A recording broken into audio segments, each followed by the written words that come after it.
dipakai sampai sekarang adalah kurikulum yang terintegrasi, integrated kurikulum, dan kurikulum yang memberi kesempatan anak untuk belajar pengalaman langsung. Kurikulum yang integrasi tidak memisahkan bidang studi seperti matematika, sains, ilmu sosial, seni, dan bahasa. Charles Darwin 1959 menulis buku tentang The Origin of Species, di mana ia menyatakan bahwa setiap individu yang adaptif akan survive atau tetap hidup dan melanjutkan keturunannya. Rincian Georges Rousseau 1712 sampai 1778. Ia menuangkan pikirannya tentang PAUD, dan novelnya Emil. Ia menuangkan pendapat bahwa anak adalah miniatur orang dewasa yang menyarankan agar anak dididik sebagai kodratnya. Johann Hendrik Pestalozzi 1747 sampai 1827. Ia menyarankan agar belajar dari benda-benda real dan rekreasi serta bermain. Sejarah perkembangan pendidikan anak usia dini di Indonesia. Untuk mengetahui dan memahami sejarah berdirinya PAUD di Indonesia, setidaknya dapat ditelusuri melalui dua periode, yaitu pada masa pergerakan nasional ketika penjajahan Belanda pada tahun 1908 sampai 1941. Yang kedua, pada masa penjajahan Jepang pada tahun 1942 sampai 1945. Periode pertama, masa pergerakan nasional ketika penjajahan Belanda pada tahun 1908 sampai 1941. Lembaga kindergarten atau populer dengan nama Froebel School yang didirikan oleh Prince William August Froebel merupakan cikal bakal lahirnya lembaga PAUD di Indonesia. Konsep lembaga ini dibawa masuk ke Indonesia oleh pemerintahan Belanda Hindia untuk pendidikan anak-anak mereka, anak-anak Eropa dan para bangsawan lainnya. Pada saat itu, pemuda pribumi belum dapat merasakan pendidikan semacam ini, apalagi masyarakat miskin yang belum memahami dan menyadari betapa pentingnya pendidikan bagi anak usia dini. Kesadaran akan pentingnya pendidikan anak ini direalisasikan dengan mendirikan Bustanul Atfal pada tahun 1919 oleh Persatuan Wanita Aisyah di Yogyakarta. Pada tahun 1992, Ki Hajar Dewantoro sepulang dari pengasingannya di Belanda selama 2 tahun mendirikan Taman Lare atau Taman Anak Kindertwin yang berkembang dengan Taman India. Yang kedua yaitu masa penjajahan Jepang pada tahun 1942 sampai 1945. Pada masa pemerintahan Jepang, pendidikan PAUD terus berlanjut namun semakin berkurang dari segi kualitasnya. Pada saat itu pemerintahan Jepang tidak mengawasi secara formal penyelenggaraan pendidikan setingkat PAUD. Namun pemerintahan Jepang hanya melengkapi kegiatan kelas dengan nyanyi-nyanyian Jepang. Sejarah PAUD di Indonesia dan perkembangannya.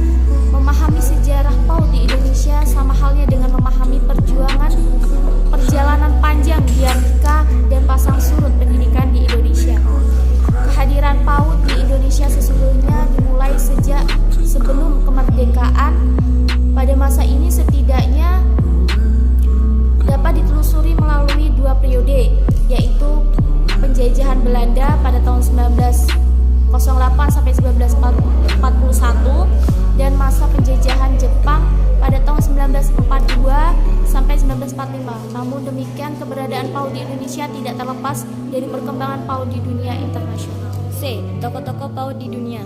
Martin Luther adalah sosok yang meyakini bahwa pendidikan adalah sesuatu yang sangat penting diberikan kepada anak-anak. 2. John Amos Comenius, sosok yang di akhir Moravia, sekarang Republik Czech, sangat berkontribusi dalam proses penulisan buku TRKS untuk anak-anak. 3. John Locke, filsuf kelahiran Inggris ini sangat dikenal dengan konsep tabula rasa atau lembar kosong. 4. John Jacques Rousseau, buku Emil karya James Rousseau telah membuat gebrakan baru dalam masa ihwal pendidikan anak.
mempelajari ilmu